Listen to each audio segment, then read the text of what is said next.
Hello, my name is Zhang Li, and I'm grateful that I can introduce you the seven-step process that we use in our ministry.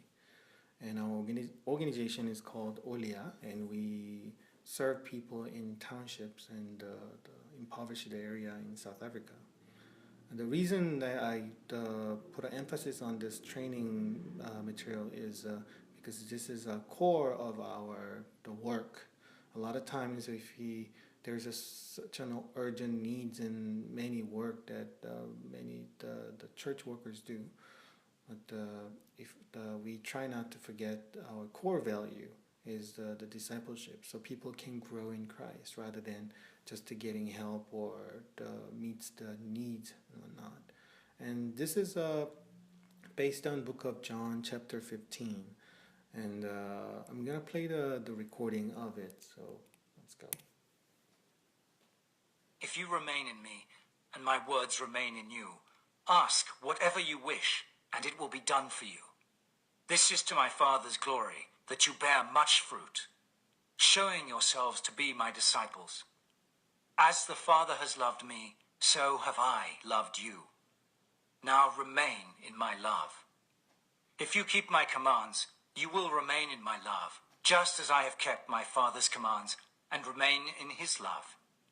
I have told you this so that my joy may be in you, and that your joy may be complete. My command is this: love each other as I have loved you. Greater love has no one than this, to lay down one's life for one's friends. You are my friends if you do what I command. I no longer call you servants, because servants do not know their master's business. Instead, I have called you friends. For everything that I learned from my Father, I have made known to you. You did not choose me, but I chose you and appointed you so that you might go and bear fruit, fruit that will last, and so that whatever you ask in my name, the Father will give you. This is my command: love each other. This is the talk that Jesus Christ gave to his disciples before he was taken away. And now, this is a very great passage. When we listen to it or we read it, and our hearts get poundy, and we can feel that we belong to Christ. It's an amazing passage, in my opinion. And now, when he does it, though, he doesn't do it in a conventional way. It's kind of like he gives it in a bulk and just to throw it at them in a way. And there's a lot of repetition and a lot of redundancy in his what he means by it, and it's not chronologically ordered or nor like logically ordered in a way. So what I try to simply do was just what actually happened first and what were the sequence of the events that the disciples went through with Jesus Christ. So that's where it all begins. Let's go for it now. I kind of rephrased it and took out the redundant phrases, so it's not exactly word to word, and so just keep that in mind. And when he starts this passage, actually, he starts with it's for the God's glory, and then on the next the verse, and I kind of use it to lure people in when they're not. Depending on the audience, when they're really one of us and when we work together, I just give it to them as it is. But when I kind of try to trigger interest, I say, do you know how to get your prayer answered by Jesus Christ? And because he says in the beginning and end, if you ask in my name, everything will be given to you. I mean, who's not going to be interested in that, right? So anyways, this is the middle section that we give. Now, I kind of segmented into 7 different parts. That's what we call the 7th step. What would be the first thing that ever happened between Jesus Christ and his disciples? I mean, I'm going to ask you every step to what's going to happen next one. So if you want to pause the video and think about it, you're welcome to do so. But what would be the first step of the first thing that ever happened? Yeah, I believe it's verse 16. You did not choose me, but I chose you to go bear fruit. Jesus called the disciples, right? And as simple as that. So now, what will be the next step? Next step will be this one. As the Father loves me, I loved you. Now remain in my love. Now, first step is that people were called by Jesus Christ, and now they have sense of belonging. Like, I want to follow him, and he's amazing, and he's the one who I should have faith in. What he did afterwards, in subsequent 3 years or so, and he loved him. That's what he's saying. The love is, what he's saying is not lovey-dovey, that we can being kind to each other, feeding each other, give up things for them and whatnot. That's part of the love, but what he's saying here is what he did with his disciples throughout their journey. And he said he taught people about the kingdom of heaven and to show the truth and, to show the miracles. And there's a lot of guidance and rebuking them and all that. And the focus is rebuking too. It's not about nice things that he did for his disciples. He did everything, whatever it takes, miracles and teaching and talking to them and rebuking them and getting angry at them at some point. And altogether, he was trying to show the love to them, which is to teach them about the kingdom of God and what the truth is.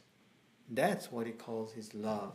As my Father taught me everything about his kingdom and his love and the truth, I have shown it to you. That's what he's saying. And now he's saying, now remain in my love. If you like what you heard for the whatever years that they actually experienced Jesus Christ. And what will be the next step? It is what the how you're going to remain in his love. He says, keep my command and you will remain in my love. And the command is, love each other as I have loved you. As I explained to you just now, it's not about being nice to each other, kind and feeding and all that. Like, you need to teach each other who God is and what the truth is and who I am. And that's the main focus here. And now you have to go out and do the same thing to other people. So that's basically, in a way, it's a great commission, right? So now, that's that's what's going on here. Then what will be the next step? Next thing that happened, what was the logical explanation, whatnot will follow to this one subsequently. Yeah, now he's gonna explain to you, now you know what kind of love it is and how you're gonna do it. And he's saying the greatest love is to lay down his life for his friends. And himself actually died for us, and he brings salvation to all the people. Now, think about it. And a lot of people interpret it like, I'm going to die for whatever. But now, when Jesus died, as we know, it was his calling. And that's why his death brings salvation to all humanity. The thing is, even if I want to, if I go, like I love God so much, I'm going to die for him now. And if I go out and kill myself, am I going to save anyone? We don't know, but not likely, because I wasn't called to do that. My calling is different. What he's trying to tell you is, when you love each other, share love with one another, as I have loved you, don't do it part-time. Don't do it just a weekend, just about this much, this is what I can handle, or, that's not what I'm comfortable with, I'm not going to do it. No, without boundaries, and put your life in it, and put everything of you into loving one another, and teaching them about Jesus Christ and the truth. That's what he's asking us to do. And it is the greatest love he's describing. Then what will be the next one which should come after this? It is, if you do what I command, you're no longer my servants, but friends. This is a getting more interesting part here. The reason is, it explains in the text, it's like literally says, servants don't know the master's business, but friends, they understand. The thing is, when, like I came here to understand, to follow my calling that God called me to come to South Africa, right? But when I come here, I'm not saying I knew whatever, but I could just obey, South Africa, okay, I'll go, without understanding anything. But yeah, that's what servants do. But what God is saying, or what Jesus is saying, if you do follow this step, if you come up to this point, what I'm going to show you is why I'm calling you to South Africa. What I like you to do, what we're going to achieve together. Might not have a literally like a prophecy type of thing, but we will see the glimpse of it, and we will see have a deeper understanding rather than God told me to go to North Korea, I'm just gonna go now. It's not like a lot of people do that, but at the same time, when we do it I don't want to say properly and they're not proper, but he will show you his heart and start revealing the purpose that he is in me rather than just the command and orders. What will be the next step that will come? And now he says, and everything that I have learned from you, or from my Father, I have made known to you. Meaning, now, once I get to that point and start understanding his heart and why he's calling me to do, and why is it doing this and around us, and now we start seeing his heart. Everything that Jesus knows is made known to us. So we get to see and start understanding properly rather than, oh, God is doing this. No. His real desire, his real heart, and we will be able to see. That's what I believe he's saying here. So now, what will be the next step once we understand God's heart? Yes, I told you so. I told you this so that my joy may be in you and that your joy may be complete. He's describing the ultimate goal for us. And not ultimate goal, there might be more like glorifying God as he was saying in the beginning. But we want to have a joy as a Christian. And we want to have a fulfilling life. But even though regardless of life that we have, if we have a complete joy, there will be a fulfilling life. And that's what he's describing. And if you start understanding, and you will have complete joy, because how much is Jesus Christ is joyful right now, then we will be able to enjoy that as well. So this is the journey that I believe that Jesus set out for. Then he came and chose us. He called us and feeling like, oh, I belong to Christ, not something else. Not other teachings, but this one has a great encouragement for me and have a truth to it. I'm going to explore more. And then you start following Jesus Christ. He spends time and teaches you all the things that we go through. He shows you what is better and what is his intention and what we like to do. And when we start learning his words and his context and his command, then we will be able to share their love to one another, and we can do the same thing so they can see God and see the truth. And now we don't want to do it in just part-time whenever we're available, but we want to do it with our lives, and that has to be our priority. And when it becomes our priority and we're going to start being accepted as a friends, and we will understand deeper meaning of things that are happening around us and what is putting us through, what putting me through in my personal walk with Jesus Christ and God.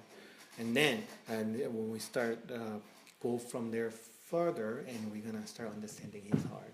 And we're just not going to have a compassion that comes from him, that actually compassion that comes from God, and what he wants to fix, what he wants to achieve. And the ultimate answers that we have, what is heaven like and all that, might be in there. Once you get there, you might be able to understand this is what God is aiming for. And then when we understand that, just imagine that God is with me and I can feel his presence, and I'm identifying myself with his heart, and there is nothing else you can compare to it, right? So these are the steps that Jesus Christ is describing his disciples will go through. And then he says, this is to my Father's glory, and whatever you wish will be done for you. And imagine if you have the complete joy in understanding all the things that God is doing, what are you going to ask God for him to do? Are you going to ask for a nice car, a nice house, nice wife, and all that? Yeah, there will be much bigger things that you can ask, which is aligned with what God, or with God's heart. So now we have this order, like from step 1 to 7, that we laid out, and in logical and chronological order, and then we actually use this to help people to grow in Christ. Now, I'm going to show you in more detailed context. So let's see. The audience here in Book of John is the disciples. Now, where are they at this point? Which stage they're on right now? They're right here. Because they have received God, Jesus' love, and which is rebuking and learning about the truth. And now he's saying, if you liked it, if you want to stay on it, you need to do this. Keep my command and remain in my love. love each other as I have loved you. They're receiving the command. I mean, it was mentioned before too, but still, what it is now he's directly giving them now. You know what I did for you. You have to do it for other people too. And they're at the point of receiving that. The thing is, the point is this: they're receiving the command now, but what if the disciples wanted to jump to the step and to go to the other areas in the step from like 4, 5, 6, 7? Let's say they wanted to go to grace, love, lay down his life. They just want to lay down their lives. And what if that happens? What do you think is going to happen? The thing is that someone tried in the Bible and miserably failed, which is Peter. So now he's supposed to just receiving the command, and now he's supposed to just share that, actually to share the love and practice sharing love one another, and has to grow into it. But he now, I want to follow you wherever you go. And even Jesus said, no, you're going to fail. And he miserably failed, right? So that's, in a way, one of the biggest points in this the presentation. You're not supposed to jump over the step. You only can go to the next step. And now, where are you then? You might be here, or here, or here. But wherever you are, you're not expected to go jump and become amazing super Christians or have a complete joy in their lives. What you need to do is, you just need to go to the next step, wherever you are. And that makes it easier for the people around you to help you and assist you. Because, to make you a complete Christian might be a hard thing, but if we know where you are, even though I might be lagging in a different stage, I might be able to help you better. Then I get a lot of questions when I do this and say that I think I'm just in the stage 1 or 2 or like maybe 3. Now I know I should care for one another, but sometimes I feel like I understand God's heart. And I understand, I have a complete joy. It's a lie. I'm not supposed to experience that because I'm kind of far behind from the stage, only 1 or 2 or not. And no, it's not that. It's not that what I'm saying is what you experience is all just the puff illusion that you had in your head. What happens is when we serve people, this is the thing. When we're calling people, which is a lot of majority are, and in my opinion, my personal opinion, are still just being called by Christ. They know Jesus Christ is good, but they really don't understand who he is and what he does and how he works.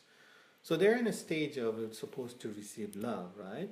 And they start learning and properly experiencing his power in their lives, and even getting rebuked and learn it. But oftentimes when we go and share the gospel with them, we expect them to have a complete joy, right? But sometimes they experience it. But just like we're going to big worship services and something happened in my life and a very particular incident, God reveals himself to me. Now, yeah, that's all good. He actually shows you the glimpse of his heart and glimpse of his joy and glimpse of a heaven for us. But what happened was after those events or that incidents subsides, we usually come right back down to where we should be. And this is one of the hardest struggle for me too, because the campaign started because a lot of kids and women are getting raped. So we went to meet a lot of victims. But when we did, and what I struggle the most is like, how come even the parents and siblings and neighbors don't care about the victims? It seems like I care about them the most. And I want them to actually, and also at the same time, and other people, what they expect is we go and feed them a little bit and build a house for them. We want them to stay complete joy all the time. Like we want them to, share the blessing to other people or not. But the thing is, when they are actually just being called by God and start just understanding what God does, and they still need to receive much more love than what we can do in the momentary and brief interaction that we have. But we're expecting them to excel, to go through it, and not coming back down. So that was my biggest struggle too. But instead of that, we can ask them to now, even the rape victims, when we see the mothers, you have to care for one another. How come you don't care about your child? But then, what we instead of that, what we should be doing is really just be patient and start showing love, so they can understand what love is, and then they can care for the victims around them. So this is the most important elements here for me. What it is the for us as Westerners who developed in the Western world, in the Asian world, we grew up with a lot of ethics and the morality in a way, and we're actually our culture dictates that we should be moral and ethical in a lot of things that we do, and that's even popular thing to do. So even in the church, when we try to love one another and go out and doing the mission work, a lot of times we do it because all those the characters that we it built in ourselves, rather than, oh no, Jesus Christ told me to do this, I'm gonna do it for sole reason. Then all the credit might go to Christ, but because I'm a good person to begin with, I learned a lot to be good, and when I practice those things, it's a lot about my goodness rather than what Jesus Christ taught me. But here, I'm sorry to say, the morality base and all that, because the broken family structure and the history that can have come through, it's incomparatively lacking. So when they don't share those kind of love and when they don't share kind of kindness to each other, it's really bear the figure of who they are. So it actually might be a better situation, because if Jesus Christ goes in there and if they start to love one another and practice kindness to one another and actually try to bring the goodness and the better life for each other, and they might be able to really do it just for the sake of Christ rather than for their own good and for their benefits. So this is the presentation, and this is the in anybody that we come across and whatever whatever ministries that we do, this is the what is it, guidelines that we use to plug them in and try to help them just go to the next step, not to be a perfect Christian, for them to be happy and actually give us the trust or love back to us, and just to continue to give them love and continue to ask them to do more when they're in stage 2 or 3, and then we can actually have the great community of the Christians that we follow the Jesus Christ direction, and that's the discipleship that's how we interpret the discipleship in our organization and our ministry. Thank you very much. I hope you enjoyed it, and if you have any more questions, you're welcome to email me and contact me for whatever reason. Thank you very much.